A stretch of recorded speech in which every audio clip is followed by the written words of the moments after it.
A lot of us think that flying is about getting your finances. It's about studying, it's about practicing. But in my understanding, we always said in Air Force, it's your attitude that defines your altitude. So you have to have that attitude of a go-getter. You need to ask yourself a few hard questions as to are you ready for that? Do you have the mental makeup? Do you have the discipline? Do you have the commitment? And do you have the right guidance as to where you take your first step and what is the journey about?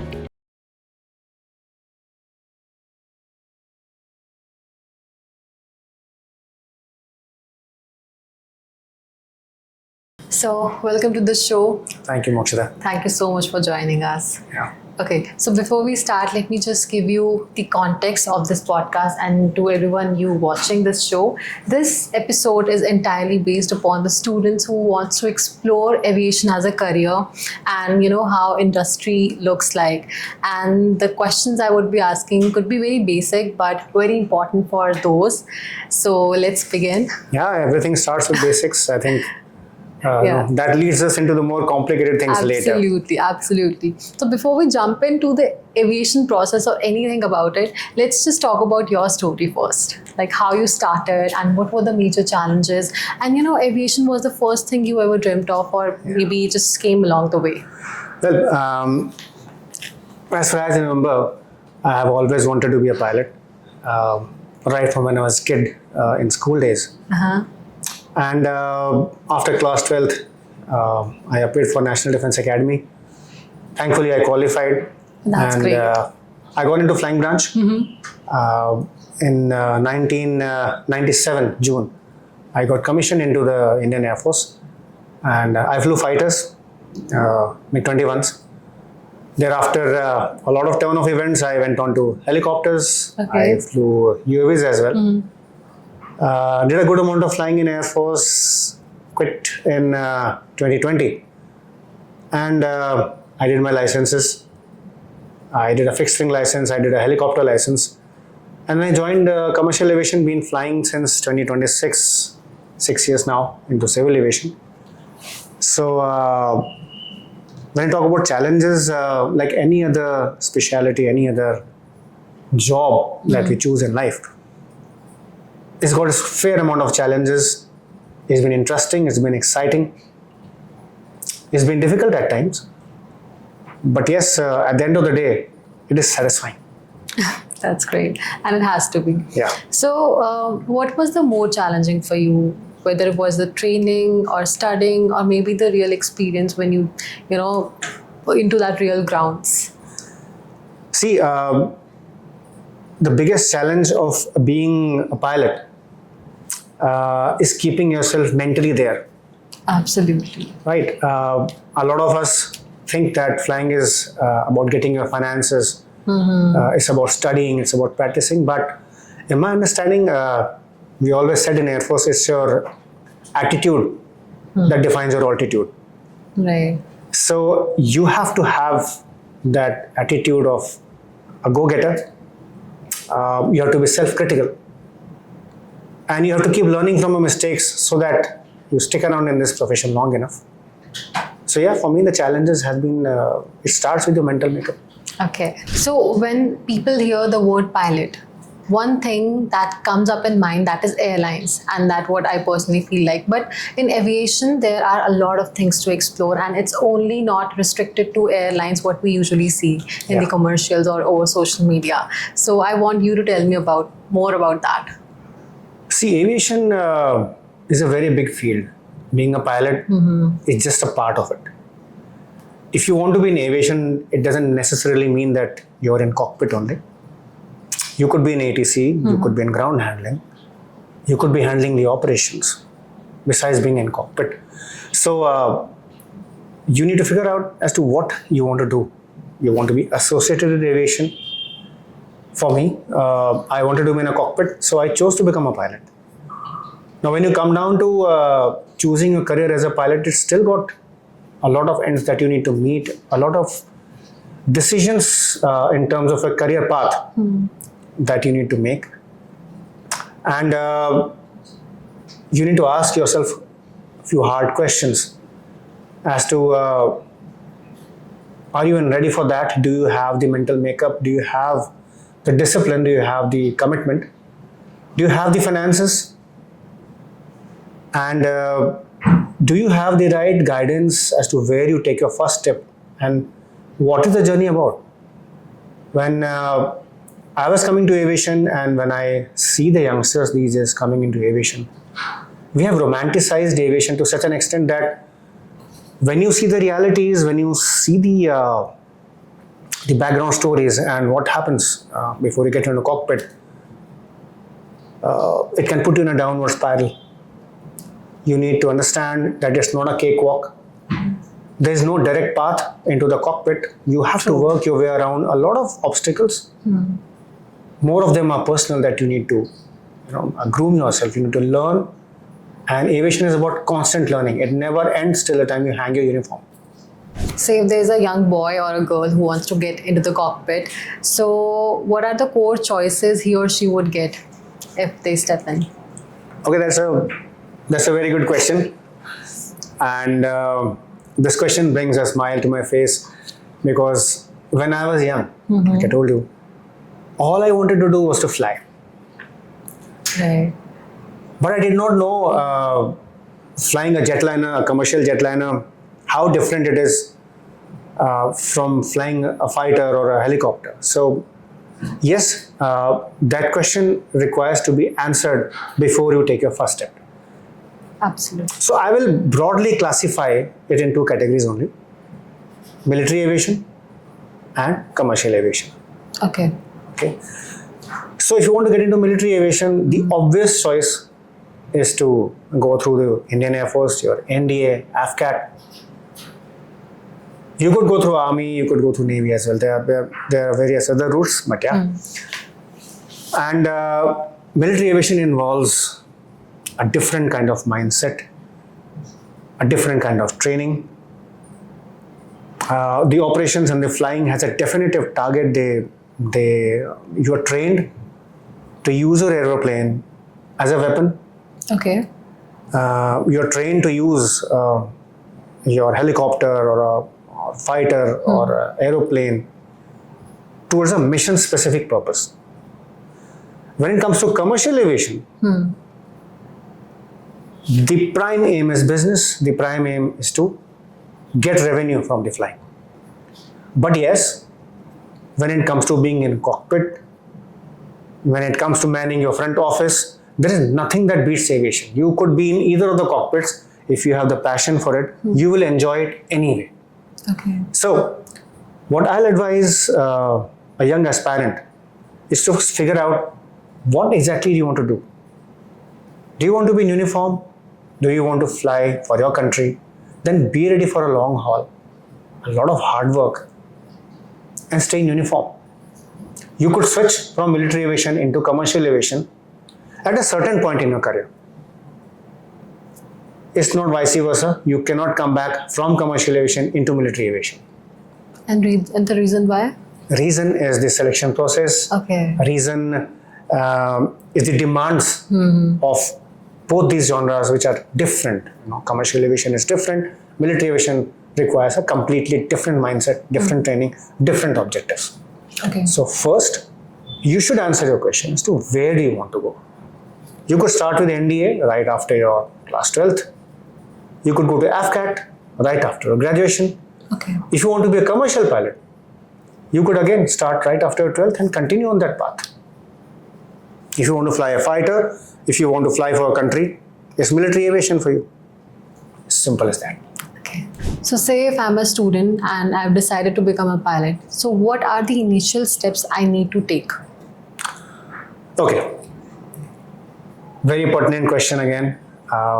I keep meeting a lot of students, a lot of young aspirants who at times take that step being influenced by a certain club or the information that they get on the internet, and they get started without knowing what is the first step that they should take. So if you want to join commercial aviation, you got to figure out a couple of things. First, are you medically fit? So if you were to come to me and you said, I want to become a pilot, I'll ask you to get your medicals done first. Okay. Get yourself certified till class 1 medical, and then invest. The investment into commercial aviation is a lot. You could be looking at a figure right from 60 lakhs to 1.5 crores. So the next step, the next people who get into a decision making cycle are your parents. Okay. Do you have the finances? Do you have the mental makeup to work hard, to face disappointments,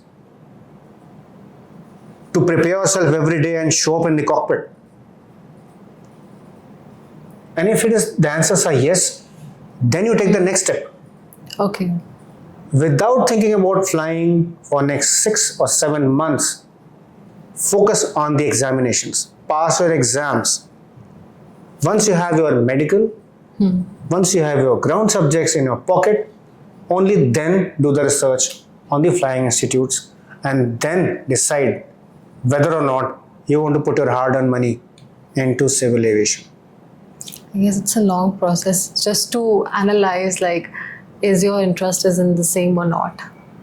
Yes, and like you said, it's a long drawn process. Today, if you want to become a pilot and you decide to start your journey, you will take at least 2.5 years to get your flying license in hand. Okay. All right. After that comes the question mark of finding a job. Right.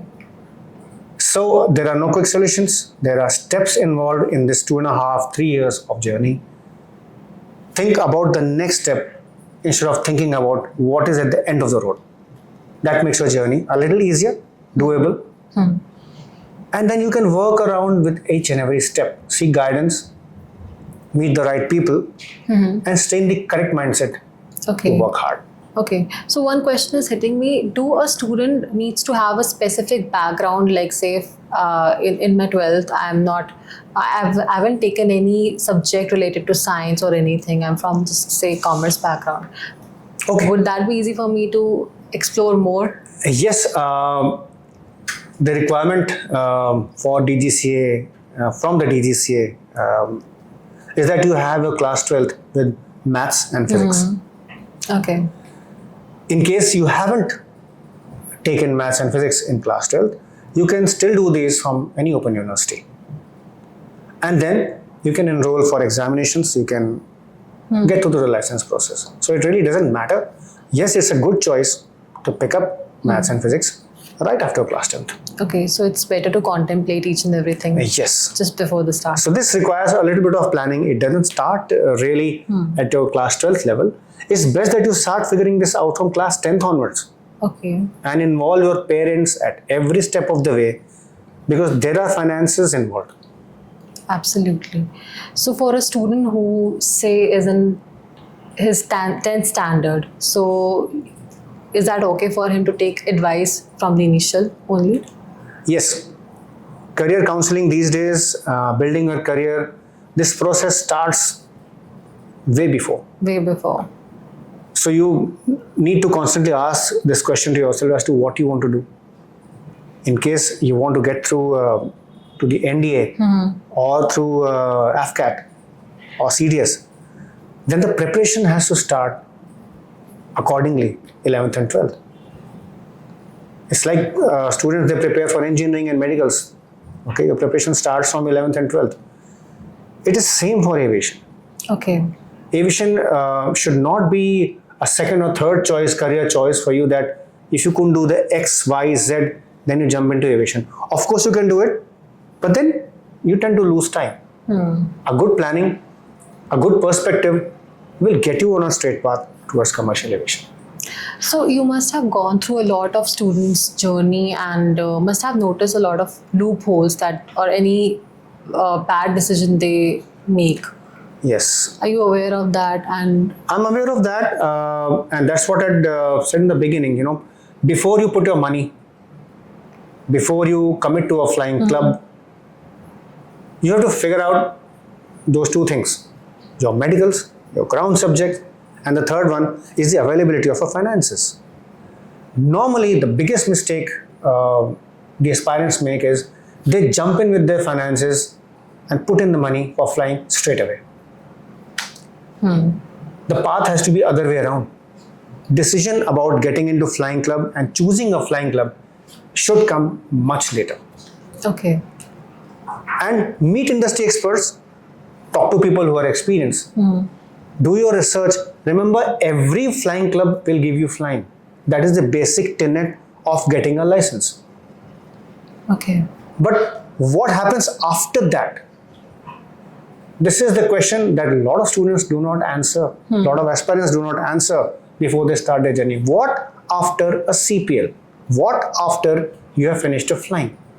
So when you choose a roadmap, when you choose a path, you have to have an understanding of how you want to end up in a job and not just with a license in your hand. So say if a student who has finally decided to become a pilot and later on he gets a chance to sit into the cockpit, and what do you think, like, what are the core changes and that first experience looks like? And secondly, what challenges are there? What usually happens? Okay, so while we all say that flying is very exciting, very addictive, but I'll also want you to put across to our young aspirants, it's not really as romantic as it always seems to be. So with every profession, with every specialization, there are challenges.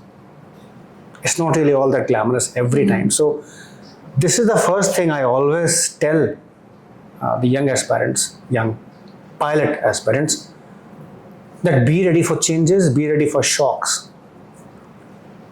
It's not a straightforward journey. It can be frustrating. It is exciting, no doubts. But be ready for cultural changes that you saw through Instagram, through videos, through movie clips.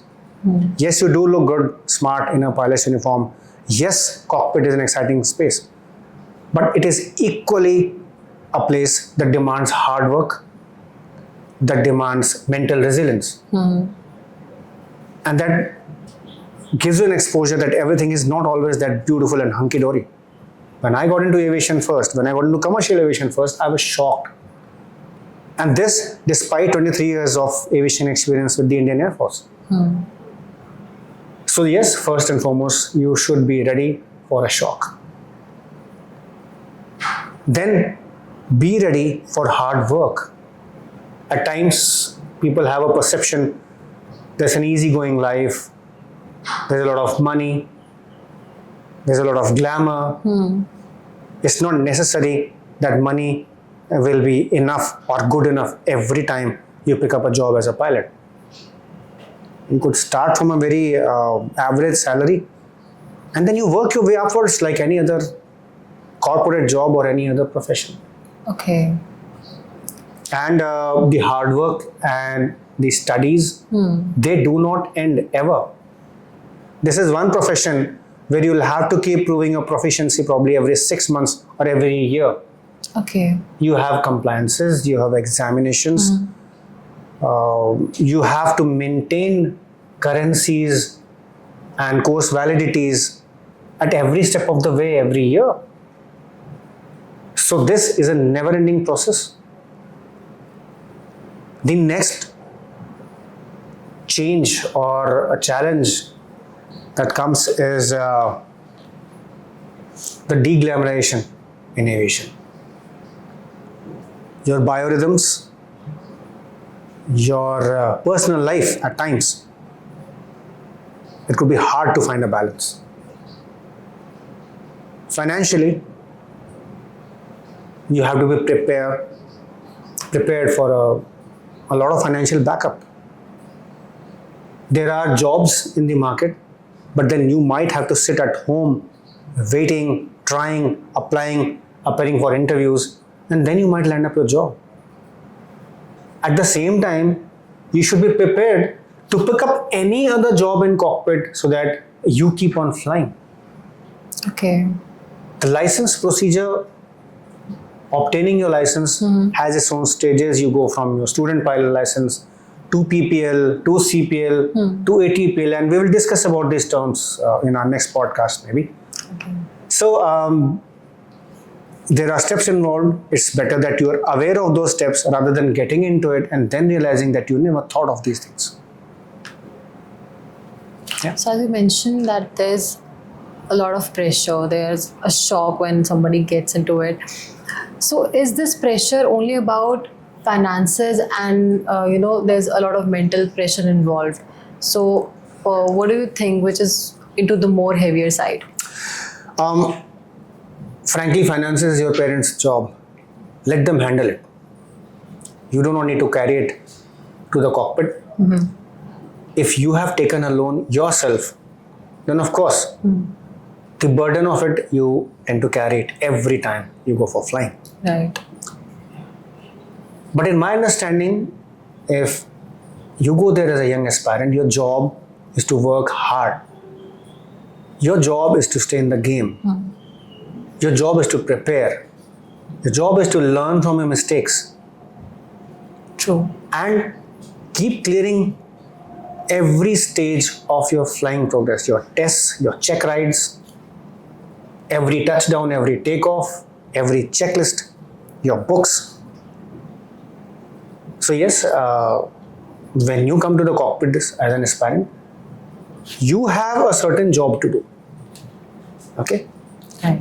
Do that and stop thinking of what is coming ahead. It's going to be too much of a burden for you to carry. Absolutely. So I guess this one is a very critical question that I'm going to be asking. What are the aspects for a parent or for any pilot aspirant who needs to consider while choosing any flying school before? Something like they don't show it to your website, or what is the reality? Okay, in my opinion, the websites that you visit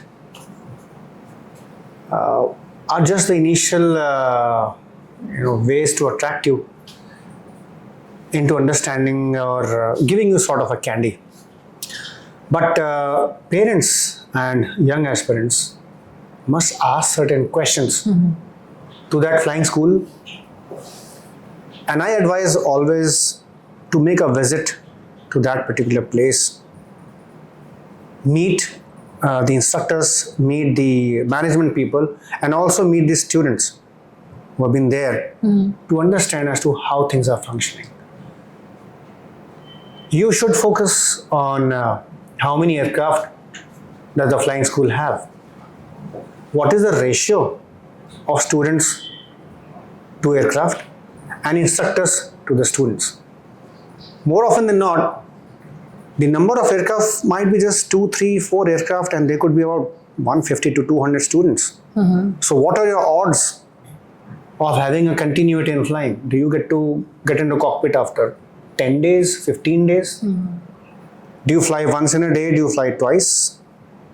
When it comes to your check rides, do they have examiners? What is the state of maintenance? And you can understand the culture in an organization by just paying a visit there. You will know, you will have your feelers, you will have your sixth sense when you see the state of affairs there. We often tend to focus on flying. What you need to focus is on safety and on maintenance. Does the flight school provide you that?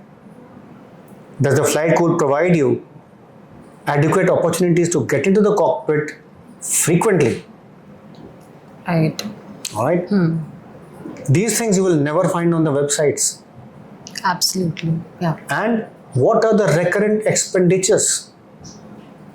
If I have promised you an accommodation for 12 months, do I finish my flying in 12 months? If I have to extend, what are the charges? Your food, accommodation. What are the overheads that you do not come to know about? What about your EGCA? What about your Pariksha website? Do they help you in logging in? Do they help in your licensing process? Everything has got a fee. True. Okay. So the infrastructure that you are getting, That is the one thing that you should focus on when you choose a flying school. And of course, there are many more nitty-gritties which we will discuss, or when you log in with me, when you come in for a personalized counseling session. All right. Right? So it becomes really important to get to know the ground reality of these schools. If you're putting so much of money, Absolutely. you might as well do your research. Right? Right. So I guess it's time to wrap up this show. And I really had some genuine conversation here today. So from your side, for someone who is genuinely taking this profession seriously and who wants to, get into this, what's the final message you want to give all those pilot aspirants? Well, I'd like to say first and foremost, take your time. Understand what you want.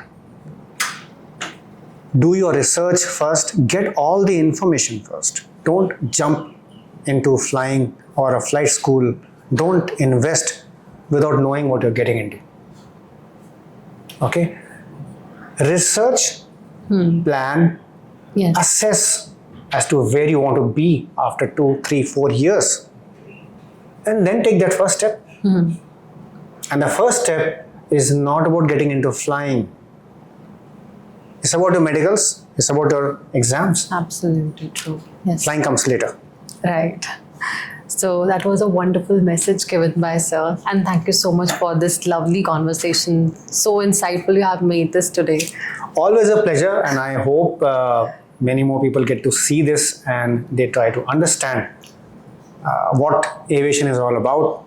And yes, it's a doable, it's an addictive profession. It's Absolutely, exciting. absolutely. It's a very good life. Yeah. It's a regulative profession. Yes, but take those small baby steps. All you just need is a determination Yeah. and the right guidance. Absolutely. Yeah. Thank you, Mokshida. Thank you so much. Thank you so much. Thank you.